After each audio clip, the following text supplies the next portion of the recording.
Yo, Still Mills, what's the deal, man? We off the clock. We heading to the crib. It's Monday. And we got a colossal weekend for the sport of boxing, man, this weekend. We got the all-female undercard. I think that happened on Friday. And on Saturday, we got... we got us a balling-ass card.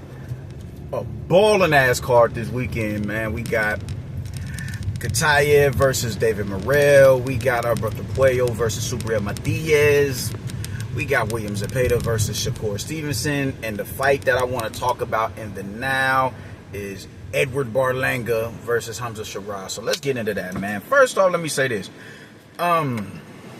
The ring situation, I do feel like that. I think that's, I said it before, that's something that we should, they should try right here. I think this should be the launching pad for that. 18 by 18 foot rings, you dig what I'm saying? Off of the last two performances that we got 2 months ago, this needs to be the launching pad for that, man. We got 2 putrid days of poor showings and performances and fights.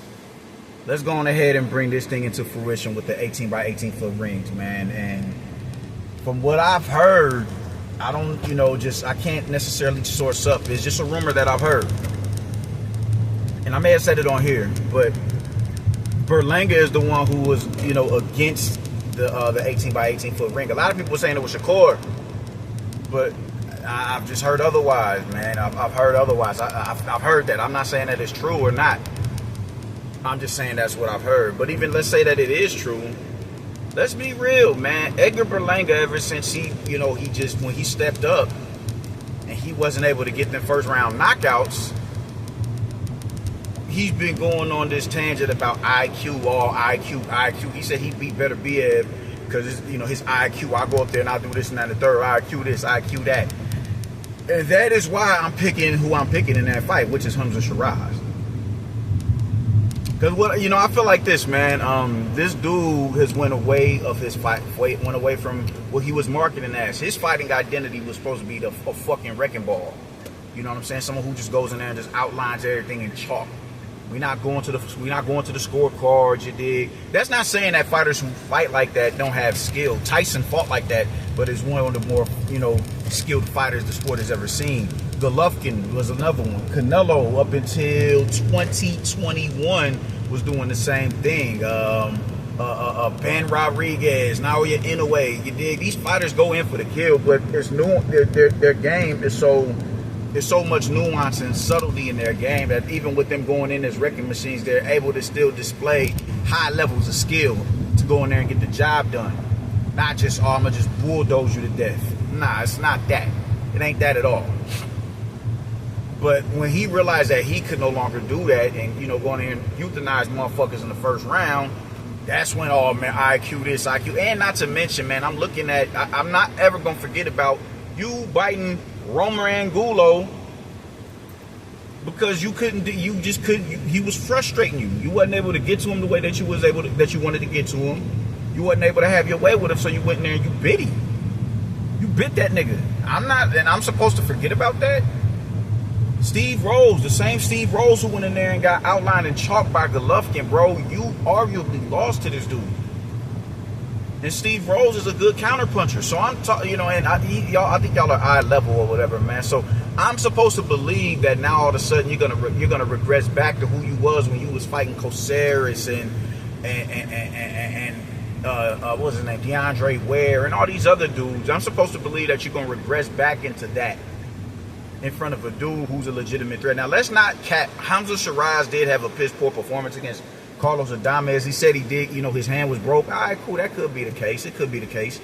I can give you that. I could definitely give you that. I mean, I give him that. Even though if hands or buts about it, I can give him that. But what's also the saving grace with Hamza is how he was able to get rid of fucking Ammo Williams. And Ammo Williams has the same style that, Edgar Berlanga had when he was coming up. He had that same base style, a pressure fighter. And now, of course, Ammo Williams didn't have a choice but to fight like that because he's in there with someone who's a lot taller than he is. Hamza towered over fucking ammo. So he had to get in there and you know what I'm saying, look for opportunities at a range that was conducive to him. And he found them, if we being real. He just couldn't sustain the attack. He couldn't sustain the attack. Hamza was doing real good work in there, man. He was really good. You know, he was maintaining distance a whole hell of a lot better. He was setting up traps. He was doing real good work in there with Ammo Williams, bro. He was doing really good work. But he did go in there and put on a stinker against, you know, Carlos Adames. And I feel like Carlos Adames is better than all the opposition that Edgar Berlanga has fought. And he's better than Edgar Berlanga, if we being real. He's better than Edgar. The dude is a champion. Julian J. Rock Williams, Sergey Derevianchenko, I can't think of, you know, the other names that he has on his resume, but now, you know, he has Hamza on his resume. He's better than Edgar Berlanga. He's craftier than Edgar Berlanga. He can switch it. He can fight on the front foot or the back foot. He's a good fighter. You know what I'm saying? Like, he's a good, Terrell Gausha, that's what I'm talking about. I don't think Terrell Gausha is, this ain't the same Terrell Gausha that fought Erislandy Lara, but nonetheless, yo, it is, you know, it's a known name to have on your resume. At 60, but nonetheless, yo, you know, the boxing public is familiar with a Terrell Gausha. But he just has better opposition. Even Patrick Teixeira. Patrick Teixeira was a champion at 154 pounds. He was a champion down there. And he beat Carlos Adames. So he has a better compiled resume of fighters that he's beat, that he's fought. Now, granted, none of them are better than Canelo, not even close. But can we say that Edgar really, like, his game elevated after that Canelo fight because of what he did to the dude who did a year in prison? Or however long he did? I can't say that with definitive. I can't say that definitively. We can't, because we don't know how. We don't know. We ain't got a clue in the world. So I'm not about to sit here and give you that, you know, whatever the fuck ever with that, bro. You know, just, yeah, whatever with that. Whatever with that. But my point is, this dude is talking, you know, he's talking about IQ, which is telling IQ to these dudes nowadays is fighting off of the back foot and setting traps, which is okay to do, you know what I'm saying? Like, I'm not saying don't fight like that, but do you have the IQ to bait Hamza Shiraz and to give him chase and to stepping in completely behind the shot to where you don't have to overextend on the counter shot to hit him with? I don't think you have that in your repertoire. And if you keep the fight at a distance, if we being real, that's going to benefit Hamza Shiraz. Why? Because Hamza Shiraz is taller than you. He's rangier than you. He's rangier than you. And if you do decide to step into the kill box, he has other tools that he can do. He can walk you into a backhand uppercut. Or he can walk you into a right hand. Now, I will say, I do think, you know, just Hamza Shiraz has been, you know, he's been dropped at 160 pounds. So I have no doubt about mind that if Edgar Berlanga hits him, he can drop him. I think he can drop him. I don't know if I want to say he can stop him, but I mean, just since he stepped up in class, we haven't seen no stoppages from no Edgar Berlanga outside of what we saw in his last fight. We ain't saw no stoppages, dog. We've been seeing you go to, well, no, I won't say that.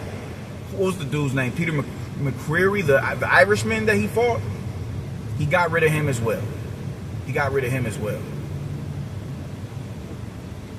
But this isn't world-class opposition. You know, that dude was a you know, a domestic level fighter. He just didn't operate at the world-class level like he should have. He just shouldn't have. He shouldn't have. I mean, and even with him, it was a stay busy fight. What you call that? Confidence boosting fight. It was all that shit, man. And you know, even after that fight, he was talking about how he had nightmares going into that fight, and he cried after he got the victory. You know, I don't call fighters bums. Dude clearly wasn't a bum, but when you was crying like you won a gold medal at the fucking Olympics. You was crying like you took the belts off of Canelo or something.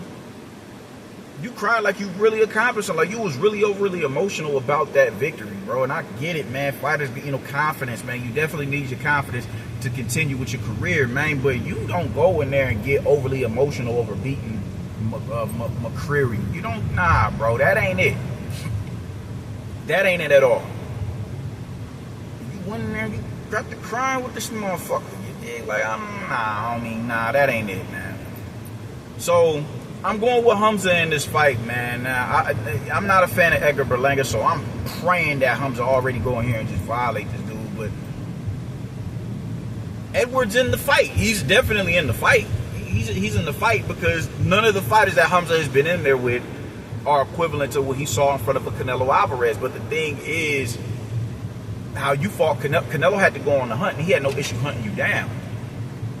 And if you fight in that same type of approach that you fought Canelo with, you do that in front of Hamza, you're putting yourself at a disadvantage because Hamza has more range than you do.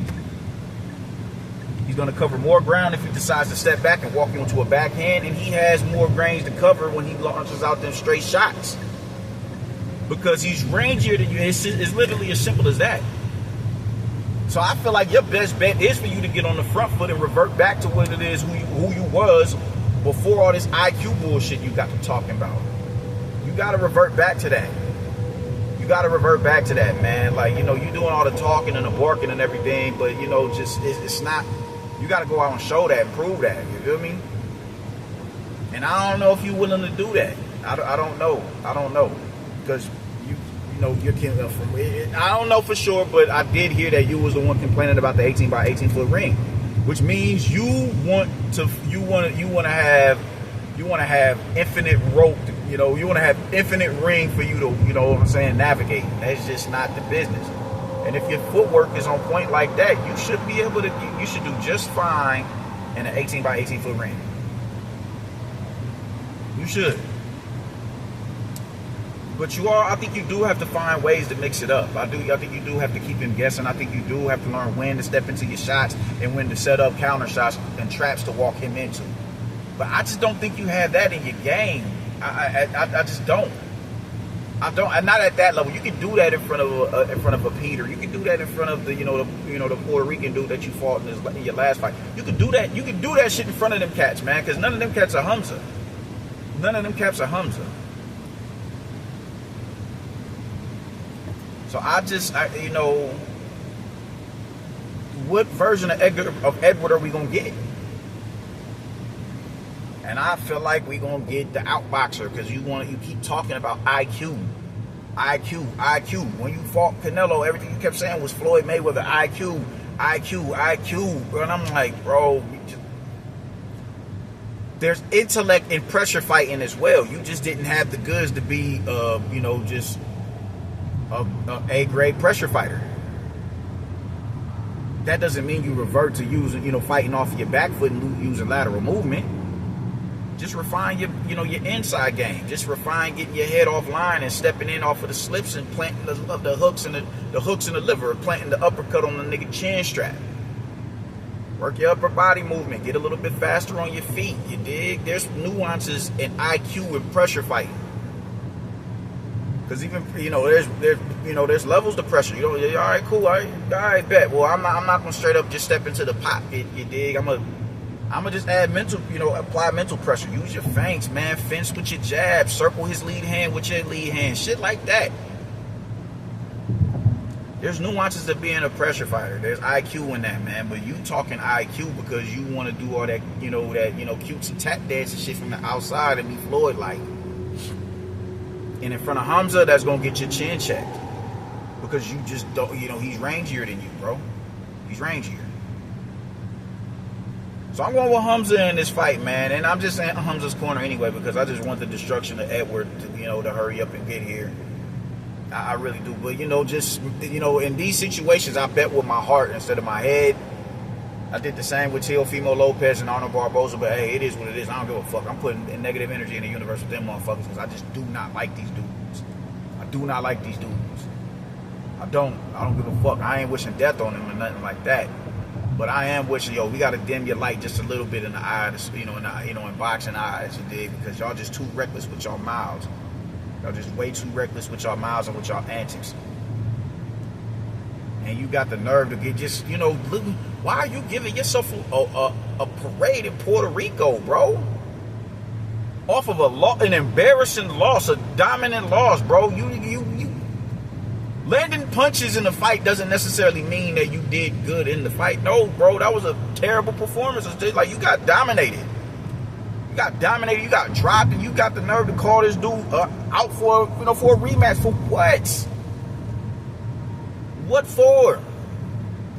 So yeah, I'm just cool, bro. I'm cool. It's time to leave. Yo, man, this dude gotta go, man. I need Hamza to be the one to send him on his way. And I think that he has all the skills necessary to be able to do that. But Edgar is honestly, if being objective, he's gonna have to find a way to step into the kill box and get past this man's long levers, man, and go in there and do damage. He's gonna have to make it rough and tumble. He might have to do that what he did to Romer Angulo to fucking Hamza Shiraz. He might have to go in there and foul him. He might have to go in there and bite him, hit him below the belt, on the thigh. He may have to do shit like that. He may have to. But hey, just let's see where it goes. Let's see where it goes. But I'm rocking with Hamza, man. I'm not sure if it's a stoppage or a decision. Edgar hasn't been stopped. Canelo couldn't even stop him. So I don't think he's gonna come in as heavy as he did in front of Canelo. So he, the shock absorber may not be as thorough as it was last. Oh no, was that last year? Yeah, last September. It may not be as big of a factor as it was then, but I don't know. But if he does come in 190, 180 or whatever, you got to take every bit of that and put that weight on that man Shiraz. If you want a victory, not a short shot victory, but if you do want to, increase your chances of winning, you got to do that. Because you're not going to be able to box with that dude at range. I think at range, that's where he's comfortable at. So you have to make him uncomfortable. You have to get into the kill box, because that's where Carlos Adames fought him at, and that's where you saw his vulnerabilities at. I just don't think you about to be the dude to do it, because you keep talking this IQ shit. IQ, you gonna beat better BN because of IQ. Fuck out of here. Who the fuck you think? Bruh. So nah, man, I'm going with Hamza. I hope by stoppage, but I think Hamza should win about 7-5, 8-4, in an entertaining bout. So that's my pick for that. That's how I'm feeling about it, man. I'm gonna come back at y'all with another breakdown tomorrow before I go to work. So I'll get with y'all niggas later. I'm about to go kick my feet up and get ready to cook for the kiddos. Doses.